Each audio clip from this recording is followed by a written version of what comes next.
Le petit garçon avait surtout vécu en famille d'accueil. Ses parents avaient éprouvé à maintes reprises qu'ils n'étaient pas capables d'être de bons parents. Mais un juge en déciderait autrement et lui, ainsi que ses 8 frères et sœurs, seraient renvoyés dans une maison pleine de chaos et d'horreur.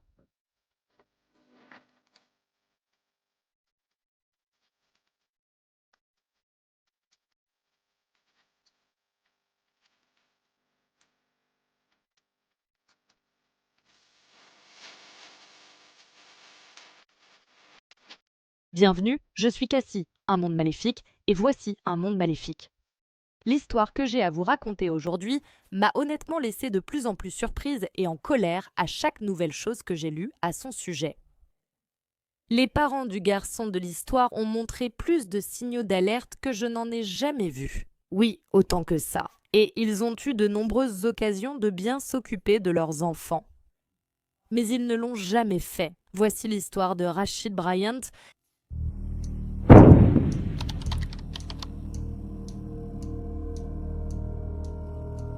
Rashid Bryant est né le 13 décembre 2018 de sa mère Jabora Debris et de son père Christophe Bryant à Opa-locka, en Floride. Il avait aussi 10 autres frères et sœurs. Le cas de Rashid est incroyablement triste et il l'est encore plus du fait qu'il n'y a rien d'écrit sur sa personnalité ou sur ce qu'il aimait. Il n'y a eu aucun mémorial, aucune veillée et aucune véritable nécrologie écrite pour Rashid. Avant la naissance de Rashid, ses parents étaient déjà connus des services de protection de l'enfance de Floride. Le dossier de Jabora, sa mère, au Department of Children and Families a débuté en juin 2004 après un test positif au cannabis lors de la naissance de son deuxième enfant. L'année suivante, le Department of Children and Families a été informé que 2 jeunes enfants jouaient dehors sans surveillance chez Jabora. Lors de la naissance de ses 3e et 4e enfants en 2010 et 2011, Jabora a encore été testée positive au cannabis. À ce stade, comme cela devenait récurrent, la famille a été orientée vers une agence privée pour bénéficier de services. 2 signalements ont été faits à la ligne d'urgence du Department of Children and Families en avril 2013. Le premier indiquait que Christophe avait frappé Jabora dans le ventre alors qu'elle était enceinte. Et le second était un rapport selon lequel Christophe fuyait la police en tenant un de ses petits-fils dans les bras, puis l'a jeté dans une voiture. La famille a alors été placée sous la supervision du Department of Children and Families et 3 mois plus tard, Jabora a de nouveau été testée positive au cannabis à la naissance de son 5e enfant. Ces résultats de dépistage de drogue, en plus des allégations précédentes, ont conduit les services de protection de l'enfance à retirer les enfants du foyer cette fois-ci. Cependant, les enfants ont été rendus à leurs parents moins d'1 mois plus tard, le 8 août, et un juge a continué de superviser la famille. Avant la naissance de Rashid, des rapports signalaient aussi que la maison était sale et qu'un membre de la famille fumait de la méthamphétamine devant les enfants. Le Department of Children and Families avait également été informé que la maison n'avait pas d'eau, qu'il y avait des cafards partout, que les enfants n'allaient pas à l'école, ne se lavaient pas et ne mangeaient pas correctement. On disait aussi que la mère et le père fumaient de la marijuana avec du crack à cette époque et qu'ils vendaient leurs bons alimentaires. Un autre rapport indiquait que Christophe avait frappé son fils aîné au visage avant de le jeter contre une clôture. Et il y avait encore un autre rapport disant que Jabora, sa sœur et le fils aîné avaient agressé un voisin et que les 2 adultes avaient été arrêtés. Donc, tout comme leur important historique avec la Department of Children and Families, Jabora et Christophe avaient également de longs casiers judiciaires. Jabora avait en fait été arrêté 26 fois avant la mort de Rashid, y compris pour coups et blessures aggravées, cambriolage, vol de voiture, vol à main armée, détournement de voiture à main armée, enlèvement et agression avec une arme mortelle. Bien que l'historique de Chris soit moins vaste, il demeure important. Il avait été arrêté 14 fois, notamment pour fraude, recel de biens volés, possession de cocaïne, violence domestique, coups et blessures, vol, vol qualifié, cambriolage et maltraitance d'enfants. Et quand j'ai dit que la maison était sale, ce n'était pas juste sale, on disait qu'elle était inhabitable. Les enfants semblaient dormir par terre. Toute la maison sentait les excréments. Et à un moment donné, presque tous les enfants avaient une infection cutanée ouverte, rouge et à vif. En 2018, l'année de la naissance de Rachid, la Department of Children and Families recevrait plus de 6 signalements sur les enfants de Jabora et Chris, menant à 2 enquêtes. Au cours de ces enquêtes, il a été noté que l'eau de la famille était de nouveau ou toujours coupée et que Jabora n'avait pas payé le loyer depuis 2 mois. Chris était en prison à ce moment-là. Un autre rapport, survenu en août 2018, alléguait que les enfants, qui étaient maintenant au nombre de 8, étaient souvent laissés sans surveillance et que c'était l'adolescent de 15 ans qui était responsable. Cependant, le Department of Children and Families n'a offert aucun service à la famille à ce moment-là. La propre mère de Chris a même déclaré aux enquêteurs du Department of Children and Families que son fils et sa belle-fille négligeaient les enfants et consommaient de la drogue. Elle a aussi précisé que les enfants plus âgés ne fréquentaient pas l'école. La mère de Chris encourageait aussi un des enfants les plus âgés de Chris et Jabora à parler avec la Department of Children and Families et il rapportait que sa mère n'avait pas d'argent et pas de nourriture. Il a déclaré que sa mère consomme de la drogue, lui donne des fessées avec ses mains et le frappe au ventre et aux jambes. Moins d'1 mois avant la naissance de Rachid, un signalement est parvenu à la Department of Children and Families indiquant que la famille vivait désormais dans une voiture. Chris et Jabora ont nié, affirmant séjourner dans un motel proche. Cependant, ils n'ont pas pu en fournir la preuve. Le 22 novembre 2018, les 8 enfants de Jabora et Chris ont été confiés au Department of Children and Families. Le mois suivant, le bébé Rachid est né le 13 décembre. 2 jours après sa naissance, les services de protection l'ont placé en famille d'accueil, tandis que ses frères et sœurs vivaient chez leur grand-mère paternelle. Cependant, Jabora et Chris voulaient récupérer tous leurs enfants. Ils ont donc accepté de suivre divers cours de parentalité ainsi que d'assister à des séances de thérapie. Ils ont aussi accepté de trouver un emploi et un logement stable pour les enfants. Ainsi, en août 2019, un juge a accordé aux parents des visites supervisées, suivies de visites le week-end. Ce plan reposait fortement sur la vigilance des grands-mères paternelles et maternelles des enfants qui étaient souvent présentes à la maison. Elles devaient surveiller tout signe de drogue ou de maltraitance d'enfants et signaler aussitôt leurs soupçons à un gestionnaire de dossier ou à la police. L'ordonnance du juge prévoyait aussi des mesures de secours si un ou les 2 parents adoptaient un comportement inapproprié ou agressif lors de leur visite. Dans ce cas, la visite serait aussitôt interrompue. Quel est l'intérêt d'autoriser des visites si cette possibilité est si évidente ? Et la visite de Jabora et Chris avec les enfants serait annulée seulement quelques mois plus tard, en octobre 2019, lorsqu'ils n'ont pas informé le juge ou qui que ce soit d'autre, d'ailleurs, qu'ils avaient déménagé. Le couple, censé consulter des thérapeutes, travailler et avoir un logement stable, ne faisait rien de tout cela. Ils avaient tous les 2 manqué presque tous, sinon tous, leur rendez-vous prévu avec les thérapeutes. Et en septembre 2019, ils avaient de nouveau été expulsés et vivaient dans un Clarion Inn près de l'aéroport.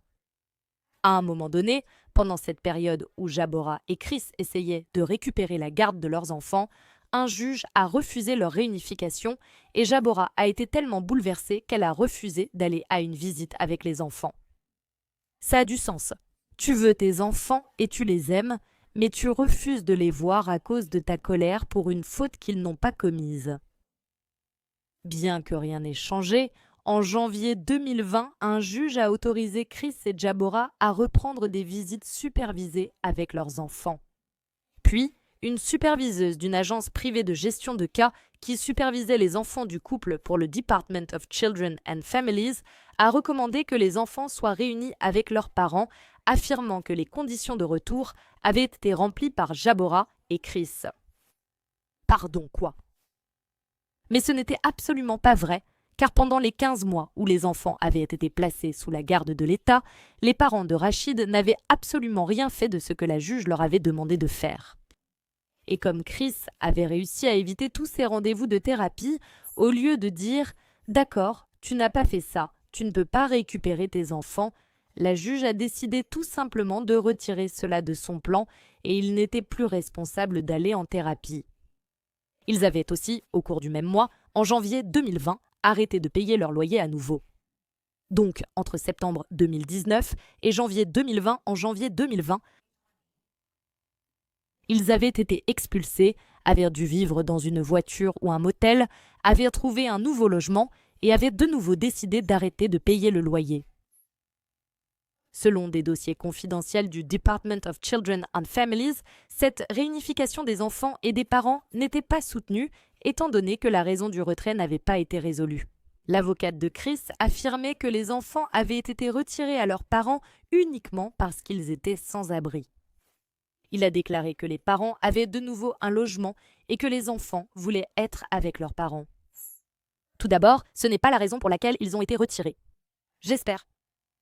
Je doute aussi que ces enfants veuillent avoir affaire à leurs parents. Ils n'auront bientôt plus de logement puisqu'ils ont encore cessé de payer leur loyer. Le juge accepterait l'avis de l'avocat de Chris et autoriserait la réunion des enfants avec leurs parents.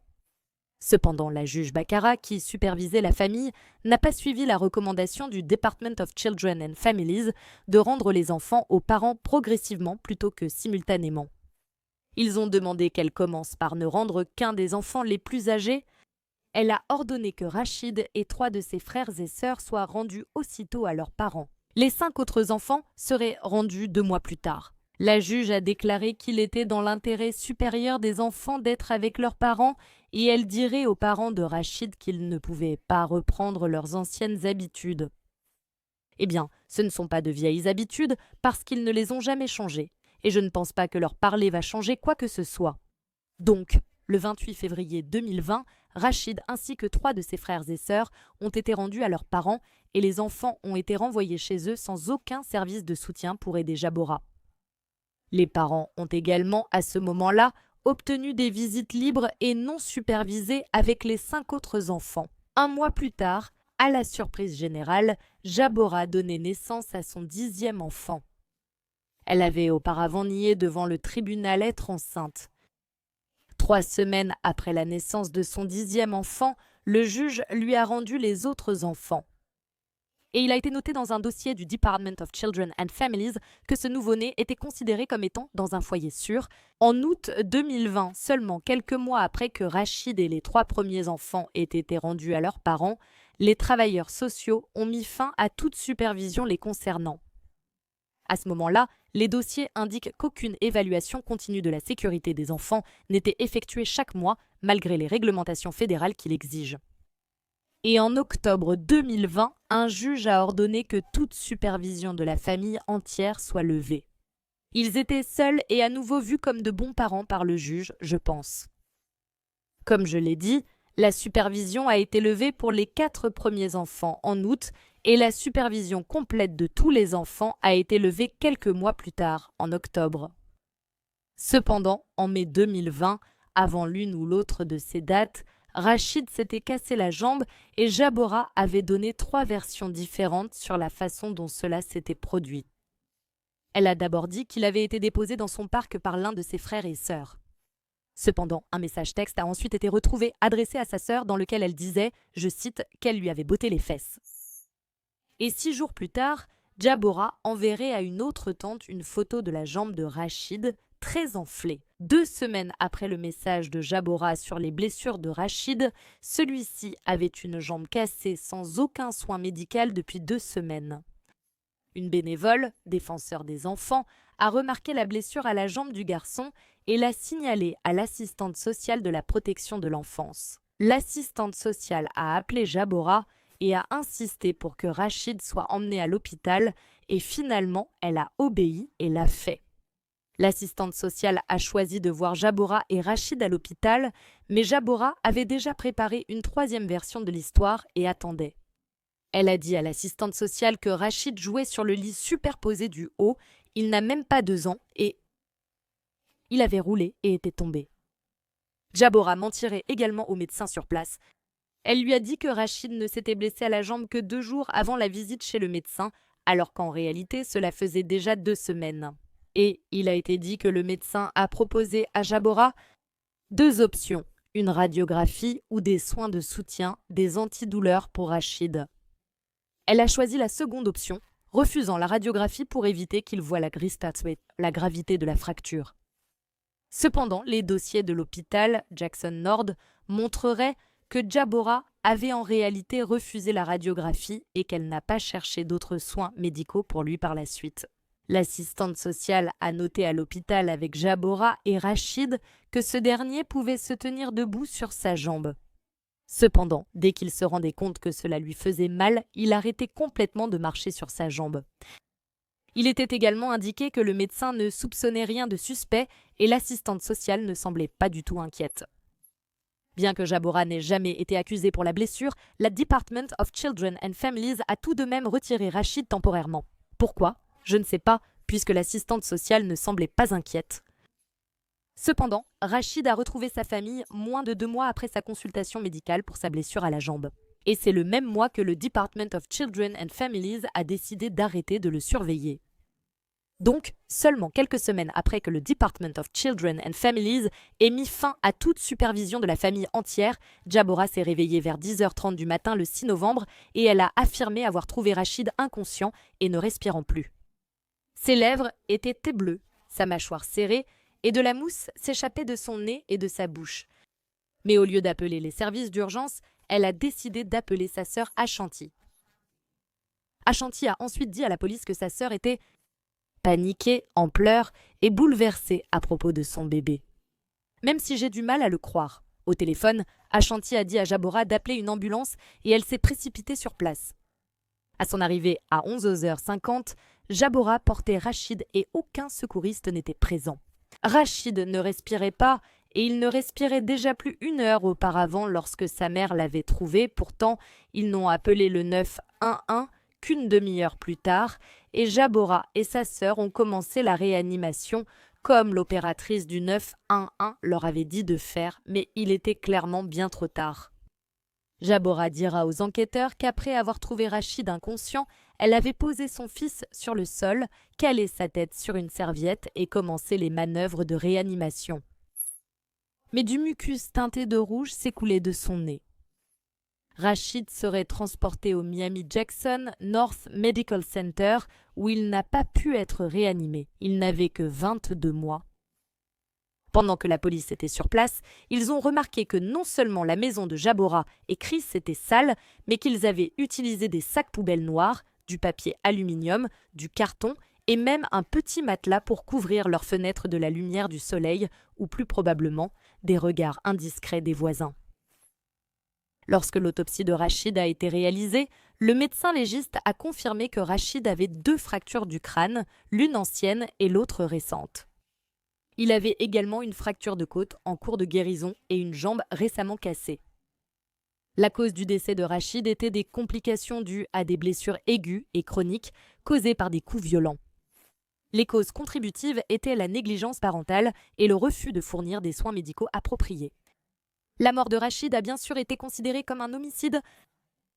Quelques jours après la mort du bébé, Jabora et Chris ont été arrêtés et inculpés de négligence ayant causé de graves blessures.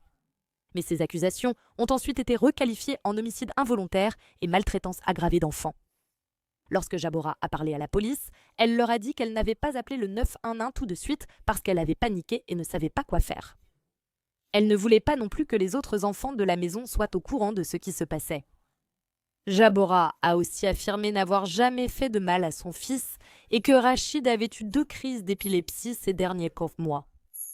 Jabora a également déclaré que la veille de la mort de Rachid, il avait mangé des raviolis, une barre Rice Krispies et du Kool-Aid bleu pour le dîner.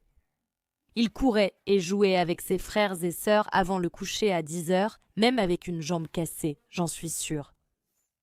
Et la tante de Rachid, Ashanti, confirmerait ces affirmations, disant que oui, Rachid courait partout et faisait des câlins à ses proches comme d'habitude. Cependant, l'une des sœurs de Rachid avait dit qu'elle n'avait pas vu le petit garçon marcher sur sa jambe depuis qu'elle avait été blessée il y a des mois. En fait, elle a dit que Rachid avait été pratiquement confiné dans sa chambre où il restait allongé dans son lit presque toute la journée. Chris a dit aux enquêteurs qu'il n'avait rien à voir avec les blessures de son fils et qu'il n'avait vu personne d'autre lui infliger ces blessures non plus. Cela pourrait aussi venir de ses frères et sœurs, a-t-il précisé. Au décès de Rachid, la famille était à nouveau menacée d'expulsion. Maintenant, certains des frères et sœurs aînés de Rachid allaient parler à la police et leur raconter ce qu'ils avaient vu se passer à la maison. Le frère aîné de Rachid a dit à la police que Chris frappait Rachid et qu'il obligeait les frères et sœurs de Rachid à faire de même. Chris et Jabora obligeaient aussi les enfants à maintenir la tête de Rachid sous l'eau, et les enfants obéissaient parce qu'ils avaient peur que s'ils ne le faisaient pas, ce seraient eux qui se feraient abattre. Dans ces dernières semaines, son frère a indiqué que la peau de Rachid semblait prête à se détacher et que son ventre était creusé. Il a ajouté que lui et ses frères et sœurs tentaient de donner discrètement nourriture et couverture à Rachid dès que leurs parents détournèrent le regard. Tous les enfants de la maison ont dit qu'ils entendaient Rachid pleurer après avoir été battu et que ses pleurs ne faisaient qu'entraîner encore plus de coups. Le frère aîné de Rachid a aussi déclaré aux autorités avoir été maltraité. Il a dit qu'un membre de la famille qui avait emménagé avec eux le fouettait avec des ceintures et lui attachait une corde autour du pénis pendant qu'ils étaient sadés sous la douche. Le frère aîné de Rachid a également dit aux autorités qu'il avait remarqué quelque chose d'anormal avec la jambe de Rachid environ 2 mois avant sa mort. L'adolescent avait placé Rachid dans son lit et il a remarqué que Rachid se crispait et pleurait chaque fois que sa jambe était touchée, et quand il essayait de frotter la cuisse de Rachid pour peut-être l'aider à se sentir mieux, Rachid repoussait sa main. Lorsque l'adolescent a signalé la blessure à sa mère, Jabora a massé la cuisse, ce qui lui faisait clairement mal, et l'a fait marcher dessus. Le frère, alors âgé de 16 ans, a aussi évoqué un autre incident qu'il a nommé l'attaque. Rachid, qui mangeait des raviolis, les a vomis sur le lit. Quelques instants plus tard, il a remarqué que le petit garçon était allongé sur le dos, les jambes en l'air, raide et tremblante. Quand cela s'est produit, Jabora avait mis une cuillère dans la bouche de Rachid parce que sa langue était collée au palais, a-t-elle dit. Rachid a pleuré 21 minutes et son frère ne se rappelle pas si leur mère a consulté un médecin après. Je vais dire non. Et après cet accident vasculaire cérébral, comme l'a appelé son frère, Rachid ne pouvait plus du tout bouger son bras droit. Il était mort. Désormais, une des sœurs aînées de Rachid vivait chez une tante, sans doute parce que leurs parents étaient nuls. Mais elle était allée rendre visite à Chris et Jabora chez eux le 2 novembre.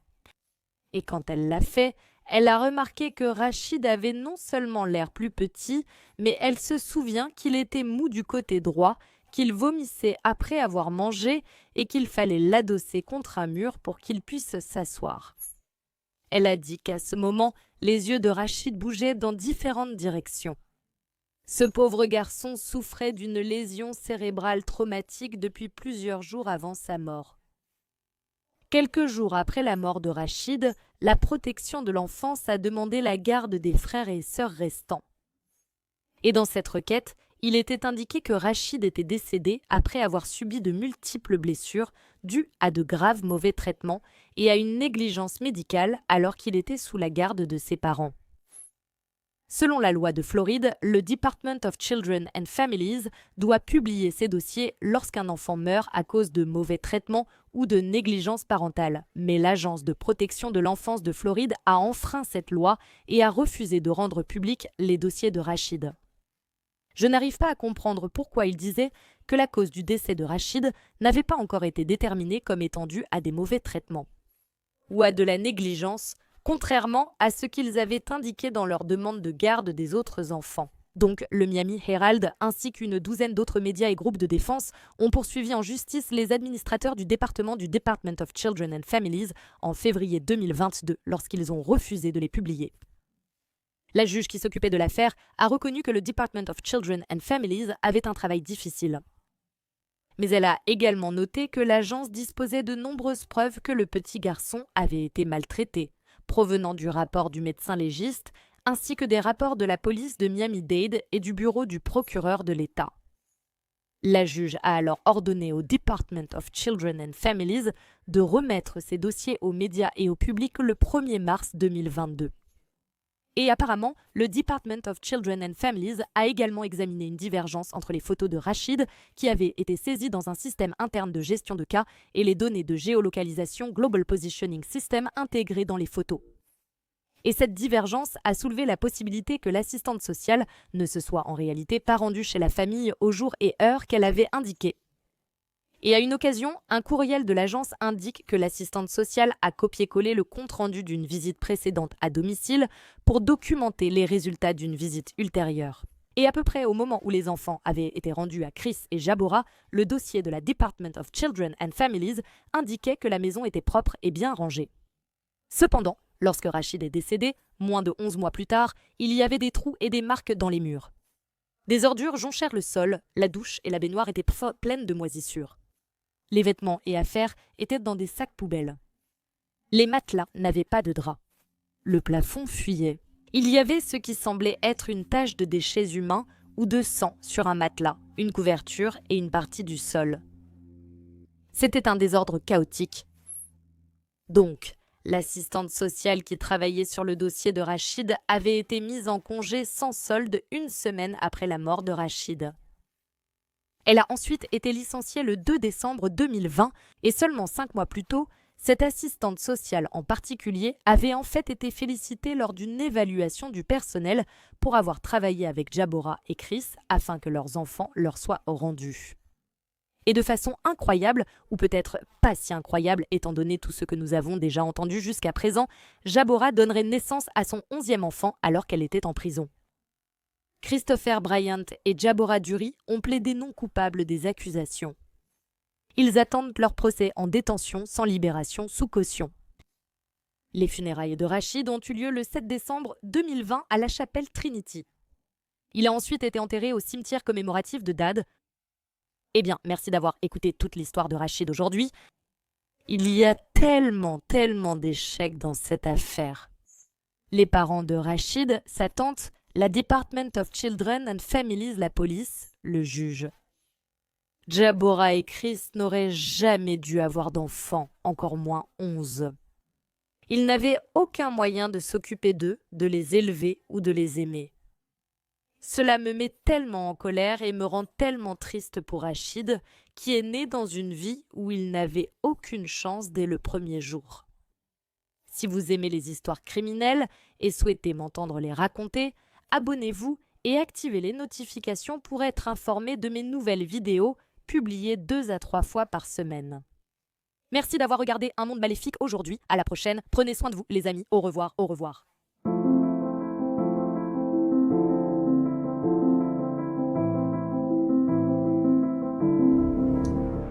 Merci d'être mécène d'Un Monde Maléfique. Adina, Ali, Amanda, Amy, Angela, Angie, Brandy, Carrie, Catherine, Cécilia, Daniel D, Daniel H, Drew, Eric, Franck, Anna Rama, Anna, Cara, Laurie, Linda, Marion, Mary, Mel, MJ, Kelly, Neoma, Power 31312, Ray, Shana, Stéphanie, Suzanne, Tammy B, Tammy S. Vous êtes géniaux. Il existe désormais davantage de mondes maléfiques sur Patreon. Accédez chaque mois à des vidéos exclusives et plus encore. Tout soutien aide vraiment à s'assurer que les victimes ne soient jamais oubliées et à mettre en lumière les failles de la société associées à chaque affaire. Rendez-vous sur patreon.com, à Wicked World ou via l'application Patreon.